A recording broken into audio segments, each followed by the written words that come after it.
ఈ వీడియో చూసే ముందు జై శ్రీరామ్ అని కామెంట్ చేయండి. హిందువులందరూ ఎంతగానో ఎదురు చూసే రోజు రానే వచ్చింది.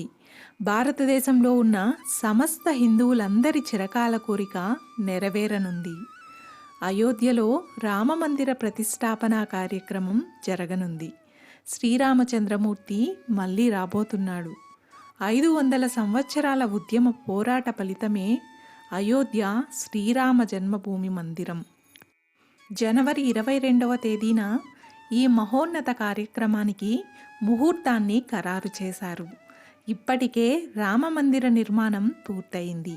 శ్రీరాముడి జన్మస్థలమైన అయోధ్య రామమందిరం ప్రారంభోత్సవానికి ముస్తాబవుతోంది. ఏర్పాట్లు వేగంగా జరుగుతున్నాయి. ప్రపంచ నలుమూలల నుంచి సీతారాములకు బహుమతులు అందుతున్నాయి. ఆలయ ప్రారంభోత్సవం, ప్రాణప్రతిష్ఠకు ఇప్పటికే శుభముహూర్తం నిర్ణయించారు. ప్రాణప్రతిష్ఠ ప్రధాన కార్యక్రమం 2024 జనవరి 22న మధ్యాహ్నం 12:20 జరగనుంది. హిందూ పురాణాల ప్రకారం అభిజిత్ ముహూర్తం, మృగశిర నక్షత్రం, అమృత సిద్ధి యోగం, సర్వార్థ సిద్ధి యోగాల సంగమ సమయంలో శ్రీరాముడు జన్మించాడు. ఈ పవిత్రమైన కాలాన్ని 2024 జనవరి 22న సమలేఖనం అవుతాయి. ఈ కాలం ప్రాణప్రతిష్ఠకు లేదా అయోధ్యలోని రామమందిర ప్రతిష్టాపన వేడుకకు అనువుగా ఉంటుంది.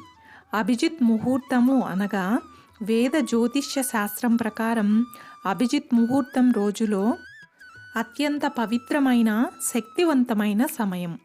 ఇది దాదాపు 48 నిమిషాల పాటు ఉంటుంది.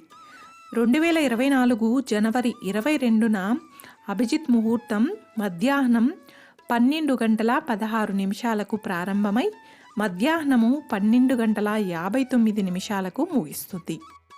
ఈ కాలంలో శివుడు త్రిపురాసురుడు అనే రాక్షసుణ్ణి సంహరించినందున హిందువులకు ఇది శుభ సమయము. హిందూ పురాణాల ప్రకారం ఈ కాలం ఒకరి జీవితం నుంచి ప్రతికూల శక్తులను తొలగిస్తుంది.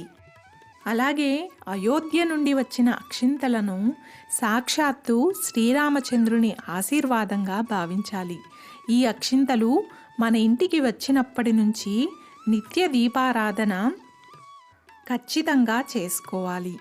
ప్రతిరోజు పూజ చేయలేని వారు జనవరి 22వ తేదీన శ్రీరామ జయ రామ జయ జయ రామ అంటూ 108 సార్లు జపించి పూజ చేయాలి. అలాగే అయోధ్యలో శ్రీరామ విగ్రహ ప్రతిష్ఠ జరిగిన తరువాత ఆ అక్షంతలు రామచంద్రుని ఆశీర్వాదంగా భావించి కుటుంబ సభ్యులందరూ అక్షితలను తలపై వేసుకోవాలి. అయోధ్యలో శ్రీరామచంద్రుని విగ్రహ ప్రతిష్ఠ సమయంలో దగ్గరలోని రాములవారి దేవాలయానికి వెళ్ళి అందరితో కలిసి రామనామాన్ని జపించండి. అలాగే జనవరి 22వ తేదీ సాయంత్రం ప్రతి ఇంటి ముందు 5 దీపాలు వెలిగించి ప్రతి దేవాలయాన్ని విద్యుత్ దీప కాంతులతో అలంకరించి ఆ అయోధ్య రామయ్య విగ్రహ ప్రతిష్ఠ రోజుని మరో దీపావళిలా హిందువులందరూ జరుపుకోవాలని కోరుకుంటూ జై శ్రీరామ్.